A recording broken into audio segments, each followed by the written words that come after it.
You are staring at a screen in the dark, watching a cursor blink, ramming your head against a problem that refuses to budge. Maybe it is a creative project that has been locked in place for months, a career barrier you cannot rise past, or a relationship looping through the same bitter, repetitive argument. The advice you receive from all sides is always the same: work harder, push longer, apply more force. So you gather your energy, lower your shoulder, and charge the barrier one more time.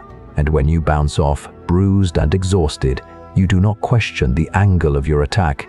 You question your own worth. You assume you are not strong enough, not smart enough, not disciplined enough. This is the worship of the direct path, a modern doctrine that quietly transforms from a value into a prison. You wear your exhaustion like a badge of honor, believing that the hardest path is the most righteous. But the wall does not care about your honor. It is indifferent to your sweat. Throwing yourself against a fortified defense is not courage, it is bad strategy. You are pouring your limited life force directly into the single point most prepared to resist you. You believe that if you push long enough, the stones must eventually yield. They will not. The wall will stand. You will break. 25 centuries ago, a Chinese military strategist watched generals destroy their armies in this exact manner.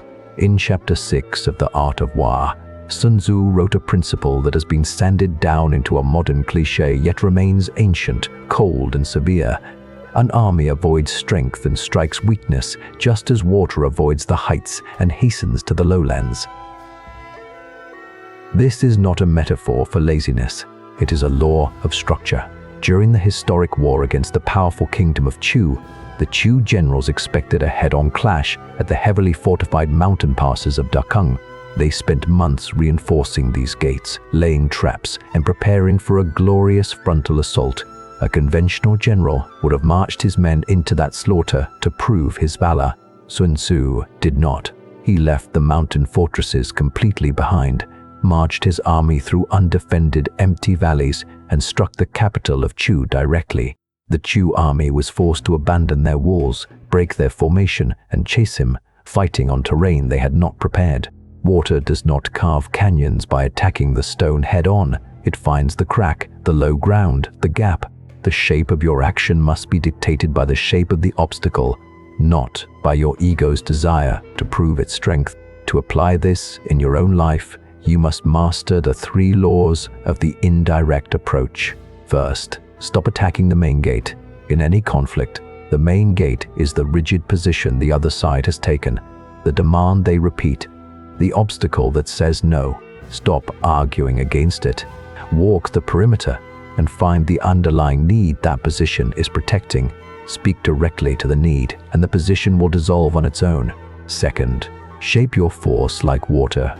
Stop wishing the problem was different. Water does not complain about the rock. It accepts the contours of the ground and flows around it. Study the situation until you see the gap where the defense is thin, where the guards are sparse, and where the mortar is cracked. Third, separate your ego from your objective. The reason you keep attacking the strongest point is emotional, not tactical. Walking through an open side gate feels like cheating because it does not feed the story of heroic struggle you want to tell about yourself. You want the drama of the fight. You want the glory of breaking the door down. Sun Tzu would call you a fool. A true strategist does not seek a glorious battle. They seek a clean victory. The supreme art of war is to subdue the resistance without fighting. The wall you have been hammering for months is not real. It is a mirror. If you are exhausted, it is not because the problem is too large, but because you are clinging to a version of yourself that only knows how to survive by fighting. The you who is too proud to walk around the barrier is the very wall you cannot get past. The Zen tradition teaches anatta, the doctrine of non-self. It is the realization that the ego you are trying so desperately to protect is the source of all your friction. When you let go of the need to be the warrior who conquered the mountain ceases to be an enemy. The next time you find yourself staring at the fortified gate at 3 a.m, stop pushing, walk the perimeter, find the unlit valley, and walk through the opening without looking back. The gate is already open. Thank you for watching. If this perspective brought you value, subscribe and join us as we explore the ancient paths to modern peace.